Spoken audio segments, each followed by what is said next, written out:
तो कैसे हैं आप लोग। आज हम इस वीडियो के अंदर एक ऐसे इंसान के बारे में बात करने वाले हैं जिसको हो सकता है आपने हाल ही के दिनों में देखा हो लेकिन आपने ध्यान नहीं दिया। एक ऐसी चीज़ थी जो मैंने ही अभी डिस्कवर की है और मुझे बहुत ही ज़्यादा सरप्राइज़ कर गया।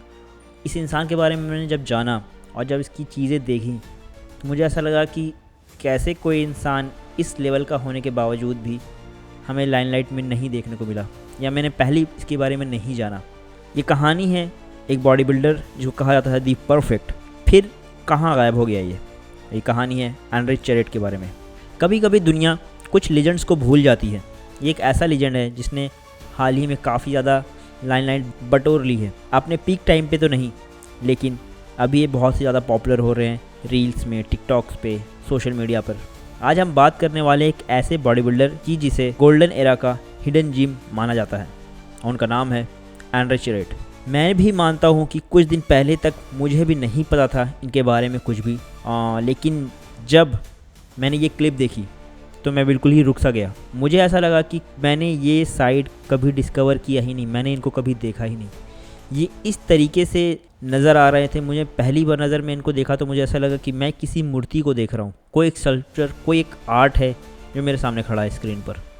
मैंने ऐसी फिज़िक, ऐसा फेस, ऐसा परफेक्ट सिमेट्री नहीं देखी थी कभी भी।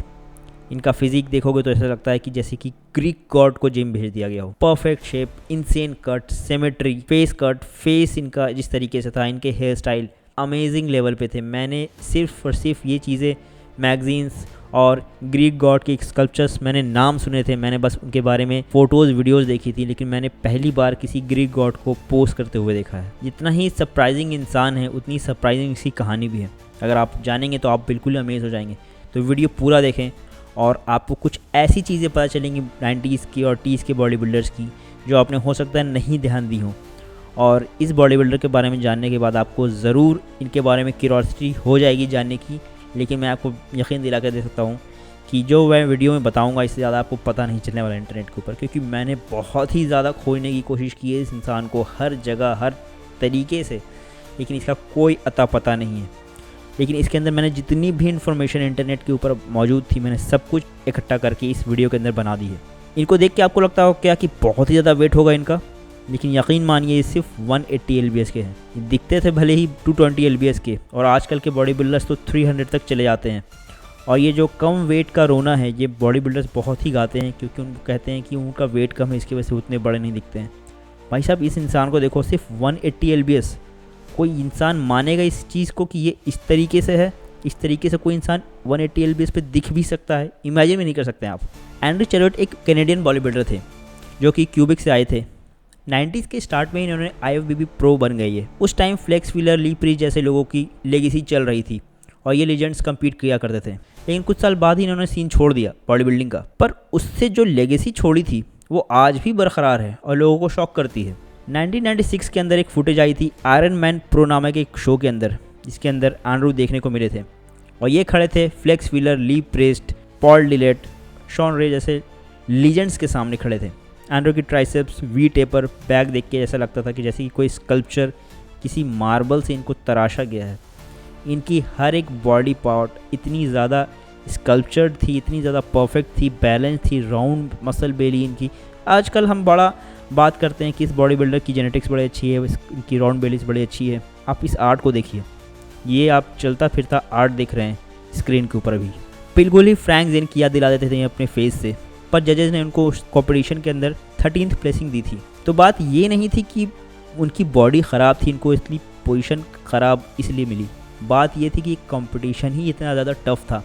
अंदाज़ा नहीं लगा सकते हैं कि 90s का टाइम का कंपटीशन कितना ज़्यादा टफ हुआ करता था, जबकि टॉप के जो 5 एथलीट्स हुआ करते थे उनमें से पॉल डिलेट, शॉन रे, फ्लेक्स व्हीलर, ली प्रीस्ट, ये ऐसे बॉडी बिल्डर्स थे और इतना पैक्ड अप लाइनअप था। ये कभी ऑफ नहीं आ सकते थे, ये कभी भी ख़राब दिख ही नहीं सकते थे। अच्छे में से अच्छा पिक करना जजेस की प्रायोरिटी रहती थी, मतलब सारे लोग अच्छे, उनमें से भी अच्छा कुछ ढूंढना।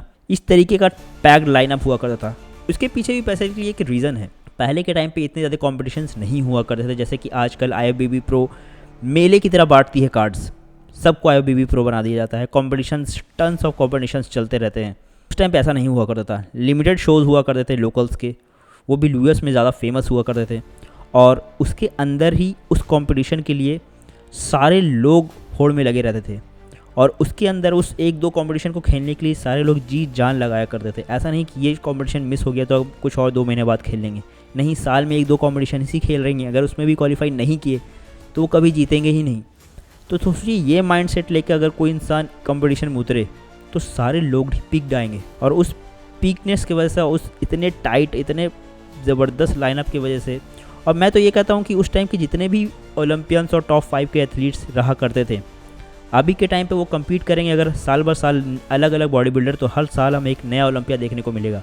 वो 80s 90s के जो बॉडी बिल्डर्स थे, क्योंकि सारे लोग ही पिक थे, हर वक्त एकदम हाई परफॉर्मेंस दिया करते थे और हर कोई ऐसा लगता था कि ये तो विनर है, ये तो विनर है, आप किसी को ऑफ बोल ही नहीं सकते थे। तो बेसिकली आप इसको अच्छा माने कि कॉम्पिटिशन बहुत टफ हुआ करता था, या फिर आप उसको ये कह लें कि ये एक श्राप की तरह भी था कि अच्छे में अच्छा बनना कितना ज़्यादा ही टफ़ है, क्योंकि कंपटीशन रियरली बहुत ही ज़्यादा मुसीबत भरा और बहुत ही ज़्यादा टफ हुआ करता था। हमें दी लीजेंड केविन लेब्रॉनी को भी देखा इसमें स्ट्रगल करते हुए। तो खैर उतनी डिप में नहीं जाएंगे। और हाँ, इस शो की लाइटनिंग इतनी आइकॉनिक थी कि आपको ये शो बाकी सारे मॉडर्न एरा के जितने भी अभी में होते हैं कॉम्पिटिशन्स, इनके सामने, इस लाइट के सामने ये सारे शोज़ फीके नज़र आएंगे, बिल्कुल ही आपको शर्म सी नज़र आएगी। ज़बरदस्त लाइटनिंग, मैं तो बस लाइटनिंग देख के ही मेरे को लगा कि ये क्या चीज़ ही देख रहा हूँ मैं। बिल्कुल परफेक्ट लोगों के ऊपर, हर एक एथलीट के ऊपर लाइट पड़ रही है, हर एक बॉडी शेप उनका दिख रहा है, इस तरीके से वो पोज कर रहे हैं, वो बिल्कुल ही बाहर आ रहा है। ये नहीं कि फ्लश्ड आउट लग रहे हैं, ये नहीं कि बहुत ज़्यादा लाइट पड़ रही है, ये नहीं कि टैनिंग ख़राब लग रही है, बिल्कुल ही परफेक्ट लाइटनिंग, चमक रहे हैं, बिल्कुल ही ऐसा लगे आप स्टेज पे कुछ दिख ही नहीं रहा है सिवाय एक इंसान के जो पोज कर रहा है खड़ा होके। और इस लेवल का इतना ज़बरदस्त। और अब एक चीज़ और भी ध्यान रखेंगे कि इसके अंदर वीडियो क्वालिटी उस टाइम पे कितनी कम हुआ करती थी। आजकल के 4K और 8K वाले वीडियो कैमराज नहीं हुआ करते थे। इतने लोकल कैमरा, इतने डल कैमरे क्वालिटी के बावजूद भी ये लोग इतने चमक रहे हैं, तो आप अंदाज़ा लगाइए जो आंख से देखते थे वो उनको कैसा फीलिंग आता होगा। तो इस लाइटनिंग से तो बिल्कुल ही समझना चाहिए, आजकल के ओलंपिया जैसे स्टेज पर भी लाइट आपको इतनी ख़राब देखने को मिलती है, इतनी ख़राब जिसका आप अंदाज़ा नहीं लगा सकते हैं। लेकिन ये क्या ट्रिमेंडस लाइटनिंग थी जो इस टाइम पे दिया करती थी, और ये बैकग्राउंड के ऊपर बड़े ही ज़बरदस्त लगते थे। लगता था कि भाई कोई आर्ट देखा जा रहा है, कुछ ऐसी चीज़ देखी जा रही है जो बस यही लोग कर सकते हैं। एंड्रे ने 1993 में ओलंपिया में भी कम्पीट किया है और टॉप 10 में भी नहीं आए थे ये, लेकिन इनकी पोजिंग रूटीन बहुत ही फेमस हुई थी। इस तरीके से ये अपना स्नैप्स फिगर्स दिखाते थे, ज़बरदस्त मज़ा आता था। इनकी क्या पोज रहा करती थी, क्या इनकी फेस की एक्सप्रेशन रहा करती थी, और किस तरीके से ट्रांजैक्शन करते थे, मज़ा आ गया इनको देखकर। सीरियसली ये बिल्कुल ही एकदम सेटिस्फाइंग फीलिंग है इस इंसान को देख के बॉडी बिल्डिंग के अंदर। लेकिन अब सवाल ये है कि ऐसी फिजिक के बाद भी एंड्रे फेमस क्यों नहीं हुए, क्यों इनको इस तरीके से अर्नोल्ड, फ्रैंको कोलंबो, इन लोगों को हाईलाइट मिली और उस तरीके से इनको नहीं मिली, क्यों ऐसा, उस टाइम पे ऐसा क्यों नहीं होता था? तो बेसिकली सबसे बड़ा रीज़न ये है कि उस टाइम पे सोशल मीडिया का दौर नहीं था। उस टाइम पे हर आदमी इंसान आके सोशल मीडिया पे एक कैमरा खड़ा करके ये नहीं बोलता था कि मैं इन्फ्लुएंसर हूँ, मैं बहुत बड़ा बॉडी बिल्डर हूँ। ऐसा था ही नहीं दौर। मैगज़ीन का दौर था उस टाइम पे, और उस मैगज़ीन के अंदर भी सिर्फ वही लोग कवर किए जाते थे जो टॉप के 2-3 लोग थे, और उनको ही सारी की सारी स्पॉन्सरशिप मिलती थी, ट्रॉफीज़ मिलती थी, मीडिया कवरेज मिलती थी और पैसे मिलते थे।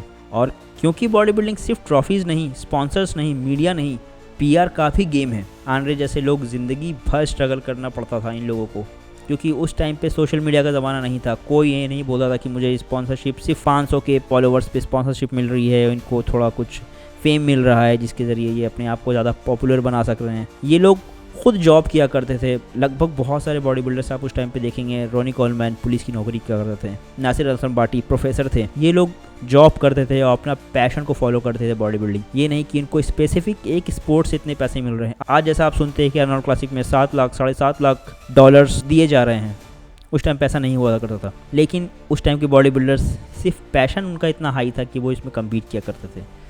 तो फेम नहीं, पैसे नहीं, कोई मीडिया कवरेज नहीं, तो इंसान कैसे टिकेगा और कैसे अपना घर चलाएगा? तो एंड्रे के साथ भी सेम यही हुआ। ज़िंदगी भर इनको स्ट्रगल करना पड़ा। कोई याद नहीं रखता है क्योंकि ये टॉप 3 में नहीं आया करते थे, और उस टाइम पे अर्नोल्ड जैसे लोग जो फेमस हुआ करते थे, हॉलीवुड में भी पिक्चर्स मिल रही हैं, बहुत सारे स्पॉन्सरशिप मिल रहे हैं, वो भी इसीलिए क्योंकि वो टॉप नंबर 1 के एथलीट थे। लेकिन इनका जुनून हमें इंस्पायर करता है। अगर एंड्रे के बैकग्राउंड की हम बात करते हैं तो क्यूबिक में पैदा हुए थे कनाडा के अंदर, 5'8" इनकी हाइट थी और 180 lbs कॉम्पिटिशन वेट था इनका। उनका सीक्रेट ये था old school training, heavy weights, strict diet और जीरो शॉर्टकट। लोग कहते हैं कि उनका चेस्ट बाइसेप कॉम्बो अनरियल था। हाल ही 2012 में फैंस ने इनको एक लोकल जिम में देखा था, लेकिन फिर ये गायब हो गए। ये खुद भी नहीं चाहते हैं जैसा कि ये सोशल मीडिया पे अपने आप को प्रमोट करें या दिखाएं अपने आप को। लोग इनके पीछे दीवाने हुए जा रहे हैं, लेकिन ये मिल ही नहीं रहे हैं। आपकी इनकी कोई पेज नहीं है, कोई सोशल मीडिया अपीयरेंस नहीं है इनकी। सबसे लेटेस्ट यही वीडियो मिली है जो इतनी साल पुरानी है, और इसके बाद एंड्रे कभी नज़र नहीं आए कहीं भी। आज तक कोई नहीं जानता है कि वो कहाँ हैं, सोशल मीडिया कौन सा है, कुछ भी नहीं। कुछ लोग कहते हैं कि क्वाइटली कनाडा में रहते हैं, लेकिन कुछ लोग बोलते हैं कि उनके बारे में कुछ पता ही नहीं, लेकिन उनकी लेगेसी तो बिल्कुल ही ज़िंदा है। तो एंड्रे चेरट जैसे लोग हमें सिखाते हैं कि सक्सेस सिर्फ ट्रॉफीज़ नहीं, अपना पैशन फॉलो करना भी है। तो अगर आप भी इस इंसान को पहली बार देख रहे हैं इस चैनल के द्वारा, तो आप ज़रूर कमेंट करें कि आपको ये इंसान कैसा लगा देखने में। मुझे तो बहुत ही सरप्राइजिंग लगा इनको देखने में, बड़े ही ज़बरदस्त। इस तरीके का मैंने कोई इंसान नहीं देखा था। खुद ग्रीक गॉड उतर के स्टेज के ऊपर पोज कर रहा है, बड़ा ही ज़बरदस्त। तो और भी अमेजिंग वीडियोस इसी तरीके की बहुत सारे लोगों पे डॉक्यूमेंट्री आती रहेगी। आप चैनल को सब्सक्राइब ज़रूर करें, क्योंकि चैनल को सब्सक्राइब करने से ही हमें मोटिवेशन भी मिलती है और हम और भी ज़्यादा अच्छे कंटेंट पुश करने की कोशिश करेंगे आपके साथ। तब तक के लिए stay tune and see you soon.